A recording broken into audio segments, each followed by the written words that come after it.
여러분이 되게 어이없어 할 만한 사실이 있습니다. 아, 이게 무슨 소리죠? 아니, 그냥 내 나이가 32살이라는 이유 때문에 탈락이라고? 옆에 더 황당한 게 있죠. 내가 대기업을 다니기 때문에 3기 신도시 사전 청약에 100% 탈락이다. 그냥 대기업에 다니기 때문에 무조건? 이 썸네일 보시고 뭐야 이것도 어그로 아니야? 생각하시는 분들이 있으실 텐데 안타깝게도 어그로가 아닙니다. 다 사실이에요.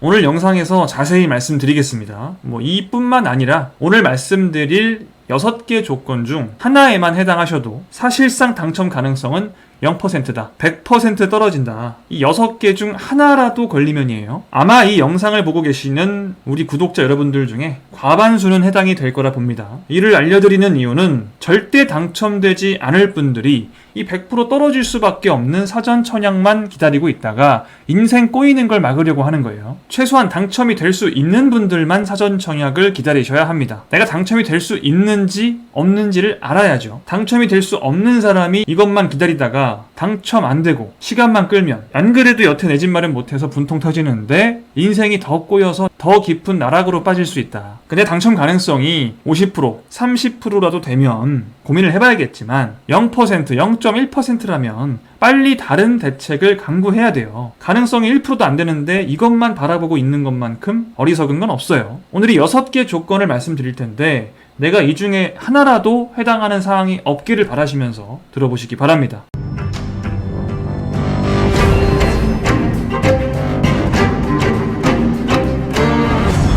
자, 첫 번째, 주택을 소유하고 있다. 쉬운 거부터 볼 거예요. 1번, 2번, 3번까지는 굉장히 당연한 내용입니다. 여러분 100% 공공분양이라고 했으니까 주택을 소유하고 있으면 공공분양은 당첨이 아예 안 되죠. 지원 자격이 안 됩니다. 특별공급도 입주 자격 자체가 무주택 세대 구성원으로서 다음에 자격을 갖춘 자. 참고로 이 무주택 세대 구성원은 나만 주택이 없는 게 아니고 나랑 같이 사는 우리 가족 전부 다 우리 세대원 전원이 주택을 소유하고 있지 않아야 무주택 세대 구성원이라고 하는 거예요. 그러니까 우리 가족 중에 한 명이라도 주택을 소유하고 있다? 사전 청약에 청약할 수 없는 겁니다. 다만 예외가 있는데 내가 본인이 청약을 할 때 본인의 부모님이 60세 이상이시고 만으로 이 부모님이 주택을 소유하고 있다면 이건 같은 세대원이 주택을 소유하고 있긴 하지만 무주택으로 보겠다. 주택이 아닌 걸로 보겠다라는 거예요. 자녀가 청약을 하는데 부모님이 아니라 그러니까 부모님이 본인이 직접 하실 때는 주택이 있으면 유주택이죠. 근데 내가 청약을 하는데 부모님이 주택을 소유하고 있다. 60세가 넘으셨다. 이럴 때는 주택으로 안 본다. 즉 청약이 가능하다는 거예요. 예외죠. 근데 또 예외의 예외가 또 있는데 60세 이상의 부모님이 주택을 소유하면 무주택으로 보지만 이걸 노부모 특공에서 이용할 수는 없어요. 그러니까 노부모 특공을 할 때는 노부모를 3년 이상 본양하면 노부모 특별공급이라는 걸 할 수 있거든요. 이걸 할 때는 약간 당연한 얘기긴 하지만 만 60세 이상의 부모님이 주택을 소유하고 있으면 이건 봉양이 아니죠. 그러니까 노부모 특공은 부모님을 모시고 살 때 특혜를 좀 주는 건데 집이 있는 부모님 집에 내가 들어가 사는 거는 사실 부양이라 보기엔 좀 어려우니까요. 이런 경우에는 주택으로 본다. 내가 일반 공급 청약하는데 부모님이 주택이 있다? 그럼 무주택. 60세 이상이신 경우. 1번은 너무 잘 아시는 내용일 테고요. 두 번째, 이게 좀 헷갈리실 수 있는데 청약 예금 통장을 가지고 있으면 사전 청약에 청약할 수가 없습니다. 이게 무슨 소리야? 청약 예금을 가지고 있으면 안 된다고? 잘 보세요. 청약 예금 통장을 가지고 있거나 청약 부금 통장을 가지고 있으신 분들은 이번 사전 청약에는 청약 자체가 불가능해요. 요 정도면 감이 오시죠? 뭔 얘기냐? 이 여러분들이 가지고 계신 청약 통장에는 종류가 있어요. 다 똑같은 게 아닙니다. 여러분은 이 4가지 청약 통장 중 하나를 가지고 계실 거예요. 내가 청약 저축을 가지고 있는지, 청약 부금을 가지고 있는지, 청약 예금을 가지고 있는지, 주택 청약 종합 저축을 가지고 있는지, 넷 중에 뭘 가지고 있는지 빨리 확인을 해보세요. 이 청약 통장을 어떤 걸 가지고 있느냐에 따라서 내가 어떤 분양에 청약할 수 있는지가 결정이 되는 거예요. 자, 보시면 청약 저축 같은 경우에는 대상 주택 보이시죠? 85제곱미터 이하의 공공기관 건설 주택 등. 이건 뭐냐면은 85제곱미터 이하의 공공분양에 청약할 수 있는 통장이다 라는 뜻이에요. 자, 이번 사전 분양은 100% 공공분양이라고 했죠. 그러면 이번 사전 청약 물량 중에 85제곱미터 이하면 이 청약 저축으로 청약할 수 있다? 맞습니다. 그래서 여러분이 청약 저축을 가지고 계시면 이번 사전 분양에 대부분 청약할 수 있어요. 근데 내가 청약 부금을 가지고 있다. 이거는 민영주택만 청약할 수 있는 통장이에요. 그러니까 이번 사전 분양에 청약할 수가 아예 없겠죠. 그 어떤 곳에도. 그러니까 내가 청약 부금 가지고 있으면은 나는 1차든 2차든 3차든 4차든 사전 청약은 못한다 라고 생각하시면 돼요. 3기 신도시 본 분양을 못한다는 게 아니고 사전 청약은 못하신다. 그 다음 청약 예금도 마찬가지입니다. 모든 민영주택만 가능해요. 공공 분양은 안 된다는 거죠. 그러니까 청약 예금 통장을 가지고 있으면 사전 청약에 청약할 수 없다. 이게 지금 무슨 말씀인지 아시겠죠? 이제 청약 예금이나 부금을 가지고 있으면 사전 청약은 청약할 수가 없는 거예요. 그 다음 마지막 주택 청약 종합저축. 아마 최근에 청약 통장을 만드신 분들, 몇 년 내에 만드신 분들은 대부분 이걸 가지고 있습니다. 그러니까 이렇게 청약 저축, 부금, 예금으로 나뉘어져 있는, 이게 좀 너무 번거롭고 불합리하다라고 판단을 해서 새로 만든 청약 통장이 주택 청약 종합저축이고요. 또 뭐 젊으신 30대 분들은 다 이거라고 보시면 돼요. 아마 이 통장은 이 앞에 나온 모든 주택들을 다 모든 주택이라고 간결하게 써있죠. 굳이 뭐 나누지 않고 피곤하게 다 해라. 공공이든 민간이든 뭐 주택이 크든 작든 다 청약할 수 있는 게 주택 청약 종합저축이다. 가장 좋은 통장이죠. 그래서 간추리면 이번 사전 청약에서 청약을 하실 수 있는 분들은 청약 저축을 가지고 있거나 주택 청약 종합저축을 가지고 있거나 이 둘 중에 하나를 가지고 계셔야 돼요. 그러니까 내 통장이 뭔지 모르겠는데요 하시는 분들은 통장에 써 있어요. 이렇게 주택 청약 종합저축이죠. 이건 그러니까 이분은 청약하실 수 있는 거죠. 내가 종이 통장이 지금 없다면 인터넷 뱅킹으로 확인해 보세요. 로그인 하시면 내 통장이 어떤 통장인지 보이실 겁니다. 이 보시면 우리의 행복 주택 청약 종합저축 써있죠. 이 앞에 있는 건 중요한 게 아니고요. 주택 청약 종합저축이다. 사전 청약에 청약할 수 있다. 난 할 수 있구나. 이렇게 확인하시면 되는 거예요. 자, 여기까지 확인하신 분들은 3번으로 갑니다. 이 사전 청약의 자격을 갖추기가 정말 어렵죠. 자, 6단계까지 통과하셔야 돼요. 3단계예요. 자, 내가 수도권 이외 지역에 거주한다. 당첨이 불가능합니다. 혹시 모르지 않나요? 혹시 알아요. 당첨이 불가능해요. 자, 왜냐?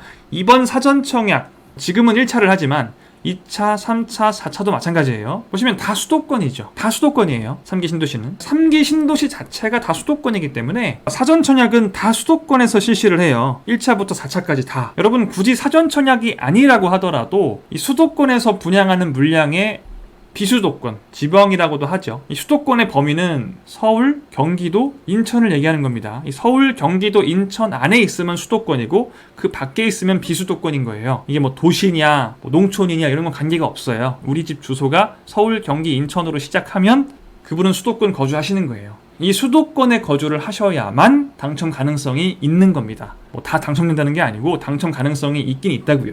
수도권에 거주를 하면. 근데 수도권에 거주를 하지 않으면 애초에 뭐냐?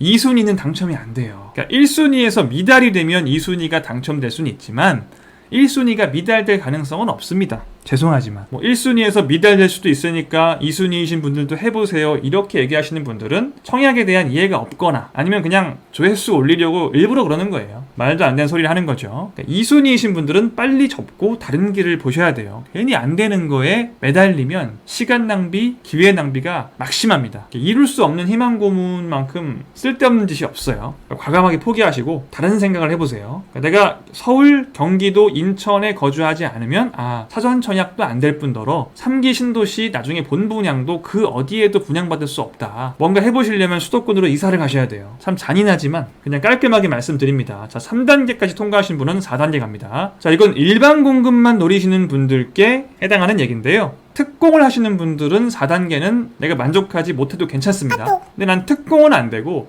일반 공급밖에 노리지 못한다라고 하시는 분들께서는 무조건 무주택 3년 이상을 채우셔야 된다. 무주택 3년 미만이면 그냥 자동 탈락이라고 보시면 된다. 더불어 33세 미만이면 자동 탈락이다. 이건 뭔 얘기일까요? 33세 미만이면요 무주택 3년 미만일 가능성이 99.9%예요. 그래서 이게 같은 얘기예요. 무슨 얘기인지 볼게요. 지금부터. 일단 무주택 3년 미만이면 왜 안 되냐. 방금 전에 보신 표인데 일반 공급 선발을 할 때 이게 당해든 경기도 및 기타 지역이든 무주택 기간 3년 이상이신 분들을 우선 선발을 해요. 그러니까 만약 내가 하남에서 하는 분양을 받으려고 하는데 내가 서울 살아도 받을 수 있어요. 인천 살아도 받을 수 있어요. 하남 살면 가장 유리하겠죠. 오히려 다른 지역에 사는 건 괜찮은데 치명적인 게 뭐냐면은 내가 하남에 살더라도 내가 하남 당해라고 하더라도 무주택 기간이 3년 미만이면 당첨이 안 되는 거예요. 이것도 뭐 2순위와 좀 마찬가지인데 아까 그랬잖아요. 1순위에서 미달돼야 2순위가 된다. 근데 그럴 일은 없다. 마찬가지입니다. 무주택 기간 3년 이상이신 분들이 미달이 돼야 3년 미만 지원자가 당첨이 가능한 거예요. 근데 3년 이상 지원자로만 몇십 대 1이 돼요. 경쟁률이. 절대 미달될 수는 없습니다. 그러니까 내가 하남에 살든 서울에 살든 인천에 살든 남양주에 살든 어디에 살든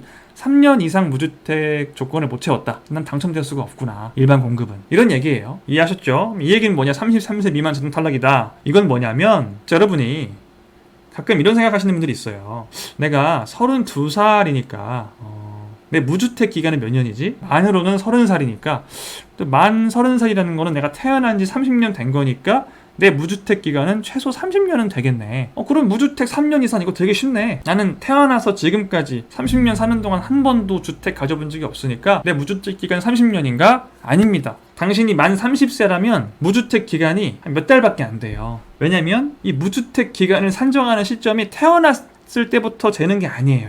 이게 첫 번째 혼인신고일부터 산정을 하거나 아니면 만 30세가 된 날부터 산정합니다. 그러니까 내가 결혼을 하지 않았다면, 내가 미혼이라면 만 30세부터 되는 거예요. 만 30세가 되는 내 생일부터 무주택 기간을 재는 거라고요. 그러니까 내가 지금 만 30이라면 불과 몇 개월 전에 내가 만 30이 된 거 아니에요. 근데 무주택 기간은 뭐 3개월, 5개월 이런 거죠. 자, 그럼 언제가 돼야 이 3년을 채워요? 만 33세가 돼야 이 무주택 기간 3년을 채우게 되는 거예요. 비로소. 정말 어렵죠. 만 30세가 됐을 때부터 무주택 기간 시작해서 3년 후인 만 33세에 무주택 기간 3년을 채워서 일반 공급에 도전을 해볼 수는 있다. 그래봐야 어렵긴 합니다. 어차피 이게 청약통장에 한 1,500 이상은 있어야 그나마 가능성이 있기 때문에 보통 만 33세가 딱 되신 분들은 통장에 한 1,000만 원도 없죠. 일반적으로는. 어쨌든 만 33세도 안 되면 가능성이 아예 없는 거고, 요게 되면 그나마 넣어볼 수는 있는 거죠. 그래도. 자, 이렇게 해서 네 번째도 이해하셨죠. 다섯 번째로 갑니다. 정말 통과하기 힘들어요. 특히 미혼이신 20대는 당첨이 불가능하다라고 보시면 돼요. 사실상 이 사전청약은 젊으신 분들을 위한 게 아닙니다. 사전청약에 추첨제가 있다고 들으신 분들도 있겠지만 그 추첨제는 일반 공급에 있는 게 아니에요. 우리가 민간 분양에는 일반 공급에 추첨제가 있잖아요. 민간 분양에는. 근데 공공 분양에는 일반 공급에는 추첨제가 없어요. 근데 이번에 처음으로 신혼부부 특별 공급에 추첨제를 적용을 해보겠다라고 하는 건데 일반 공급은 없습니다. 나는 미혼이니까 신혼부부 특별 공급 못하죠. 내가 미혼인 20대예요. 그러면 신혼부부 특별 공급 당연히 못합니다. 미혼이니까. 생애 최초 특별 공급도 마치 내가 생애 최초로 주택을 구입하면 가능한 것처럼 써놨지만 아니에요. 이것도 결혼을 해야 됩니다. 아니면 자녀가 있거나. 안 되겠죠, 당연히. 미혼이니까. 안 되고, 이것도 안 되고. 노부모 부양했어요? 안 했을 거 아니에요. 20대가 집이 없는 무주택 부모님을 3년 이상 부양해야 되는데 만 65세 이상을 또 보통 부모님이 만 65세가 잘 안 되셨죠? 20대면. 이것도 아마 아닐 거예요. 결혼 안 했는데 자녀가 있을 리는 없고요. 남은 거는 기간 추천 아니면 일반밖에 없어요. 여러분이 뭐 국가 유공자라든가 장애인이거나 쉽지 않은 조건을 만족하시는 분이 아니라면 일반 공급밖에 불가능해요. 미혼이신 젊으신 분들은 일반 공급만 거의 가능한데 이 일반 공급에는 추첨제가 없고 뭘로 선발을 한다? 청약통장 가액 순서대로 선발하는 거예요. 가점이 아니고 통장 가액, 액수, 통장에 얼마가 들어있느냐. 여러분 통장에 아마 1,000만 원도 없을 겁니다. 보통 2030이신 분들은 그나마 30대는 뭐 한 1,000에서 1,500까지는 가능한데 20대 분들은 1,000만 원도 없어요 보통. 자, 근데 커트라인이 입지 좋은 뭐 과천이나 이런 곳들은 기본적으로 한 2,500 이상 갈 거고요. 일반적인 남양주나 창릉이나 이런 곳들도 2,000 정도는 있어야 돼요 통장에.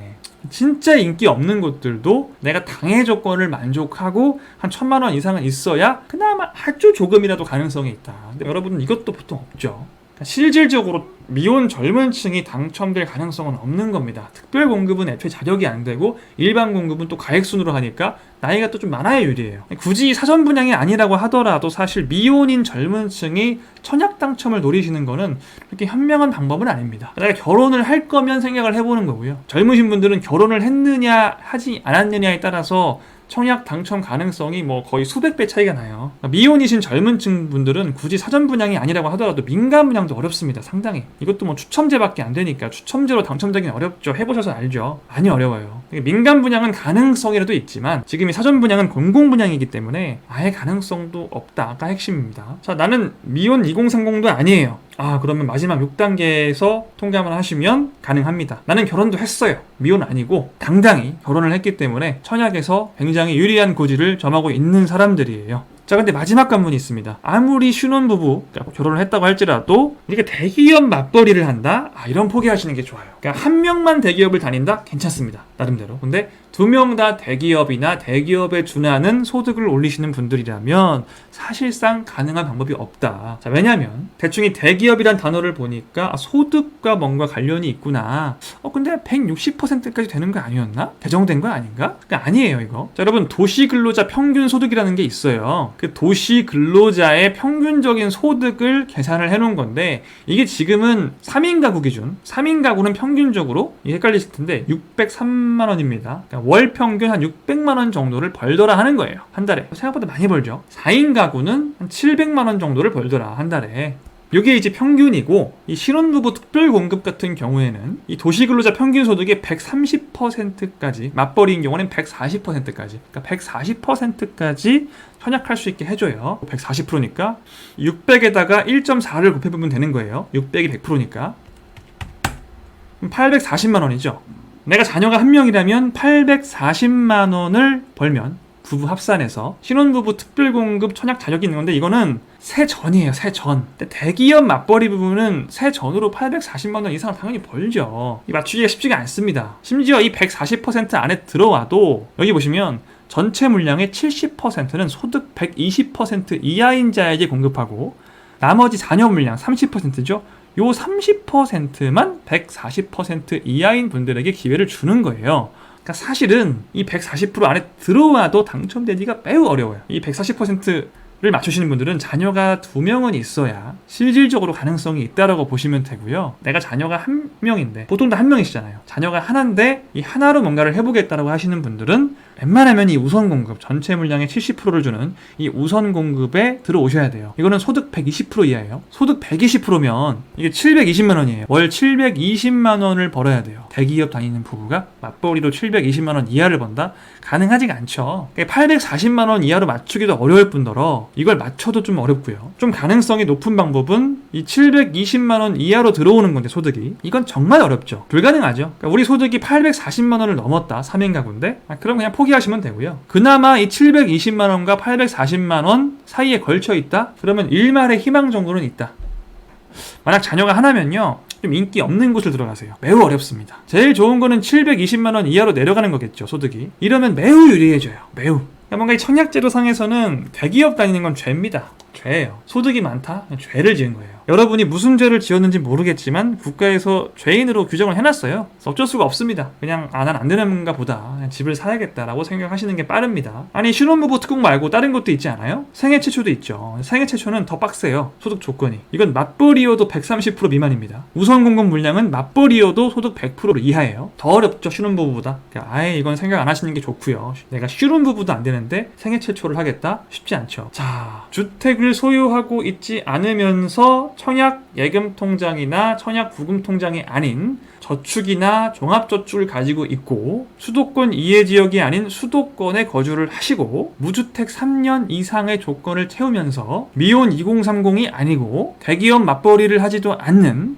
이 조건을 모두 만족하신 분들만 사전 청약을 해보자 라고 생각하시면 돼요. 이걸 간추리면 자녀가 있으면서 외벌이를 하거나 소득이 적으신 분들이 이 사전 청약을 노리기 괜찮겠죠. 아니면 나이가 많으신 분들은 평생 무주택이어서 한 번도 주택 가진 적이 없어서 청약 통장에 아주 많은 돈을 가지고 계신 분들, 이런 분들이 사전 청약을 노리시기에 좋으신 분들입니다. 이 6단계까지 모두 통과하신 분들 축하드립니다. 자, 일단 내가 당첨이 될 수 있는 사람인지 없는 사람인지를 미리 알고 있지 못하면 내가 되지 않는 일에 계속 희망을 걸고 있단 말이에요. 이것만큼 나쁜 게 없어요. 내가 안 될 거면은 안 되는 걸 빨리 알아야 됩니다. 그래서 오늘 이런 영상을 찍는 거예요. 여러분들이 뭐 희망을 꺾으려고 그러는 게 아니고 안 되는 걸 알아야 돼요. 알지 못하면 인생이 계속 꼬이는 거예요. 그러니까 여러분 아마 이 사전 청약을 내가 노릴지 집을 그냥 살지 이걸 가지고 고민하시는 분들이 되게 많으실 거예요. 나는 100% 사전 청약 될 거니까 집 절대 안 사라고 확신을 가지시는 분들은 거의 없을 겁니다. 그러니까 사전 청약이 확실하게 안 되신다고 오늘 깨달으신 분들은 다른 방법, 매수를 하시든지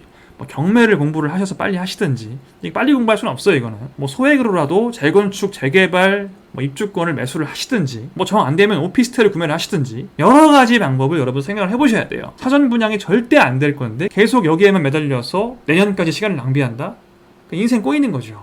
지금 몇 개월 지날 때마다 집값 상승하는 속도가 너무 빨라서 이 몇 개월, 뭐 1년 낭비하는 게 여러분 인생에 지대한 영향을 줍니다. 여러분이 회사 가서 아무리 일을 해도 이 날려버린 시간을 극복하기가 매우 어려울 거예요. 꼭 내가 당첨이 될 수 있는지 없는지 꼭 알아야 돼요. 이 6가지 조건을 만족한다고 해도 내가 당첨이 되는 건 아닙니다. 그때부터 경쟁을 해야 되는 거예요. 그러니까 실질적으로 이런 조건을 만족하지 못하면 내가 앞에 있는 6가지 함정을 다 통과했다고 해도 실질적으로 당첨되긴 되게 어렵습니다. 여러분이 생각을 잘 하셔야 돼요. 계속 시간 낭비를 할지, 이 사전 청약에 당첨될 수 있습니다 하시는 그런 분들은 그냥 조회수 올리려고 그런 영상을 찍기 때문에 여러분도 당첨될 수 있습니다 라는 말을 들으면 힐링은 되겠죠.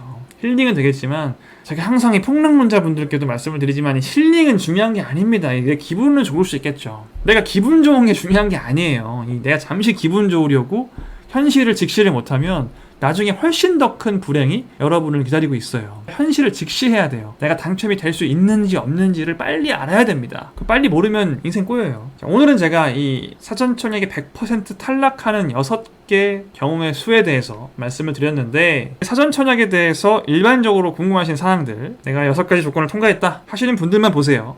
통과하신 분들은 이 사전청약에 대한 기본적인 정보를 제가 제공을 한 영상이 있어요. 이 위에 지금 클릭하셔서 보시고 오시고요. 지금 사전청약 일반 분양을 한창 청약하는 시점인 것 같은데, 오늘 제가 말씀드린 내용은 지금 하는 1차뿐만 아니라 2차, 3차, 4차에 똑같이 적용되는 얘기니까 앞으로 내가 오늘 말씀하신 그 조건을 만족하지 못하면 그 어디에도 내 자리는 없구나 라고 빨리 깨달으시고 다른 더 좋은 전략을 꼭 짜시기 바랍니다. 지금까지 모두의 부동산이었습니다. 영상이 도움이 되신 분들 좋아요, 도움이 더 많이 되신 분들은 구독 클릭해 주시면 감사하겠습니다. 여러분 그럼 다음 시간에 만나요. 안녕.